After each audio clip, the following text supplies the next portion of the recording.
मुंबईमधलं जरांगेंचं आंदोलन हे मुंबईमधल्या चाकरमानी लोकांना, नोकरदार लोकांना आणि बहुसंख्येनं महाराष्ट्रातनं मुंबईकडे येणाऱ्या सर्व लोकांच्या एकूण जीवनक्रमावरती परिणाम करू शकतो.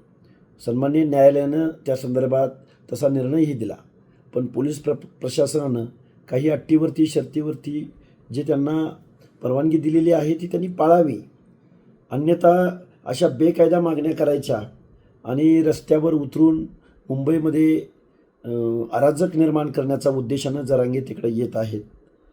कारण जरांगे म्हणतात की मी 4 महिन्यापूर्वी तारीख ठरवली. ती तारीख ठरवत असताना या कालावधीमध्ये गणेशोत्सव असतो, एवढं त्यांना माहीत नसावं का? त्यांनी हे टायमिंगसुद्धा मुद्दाम होऊन गणेशोत्सवाचंच निवडलं आहे की जेणेकरून सरकारवरती दबाव यावा.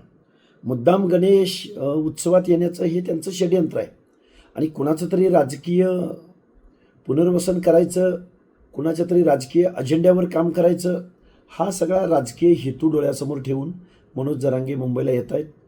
पंचायत राजच्या निवडणुका डोळ्यासमोर ठेवून त्यांना ओबीसीमधून आरक्षण पाहिजे.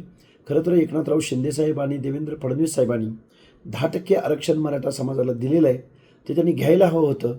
पण तसं न करता ओबीसीचं आरक्षण संपवणे या एकमेव उद्देशानं पछाडलेला हा माणूस आम्हाला SCBCचं नको, आम्हाला EWSचं नको, तर आम्हाला ओबीसीमधूनच आरक्षण पाहिजे अशी बेकायदा मागणी करत आहेत.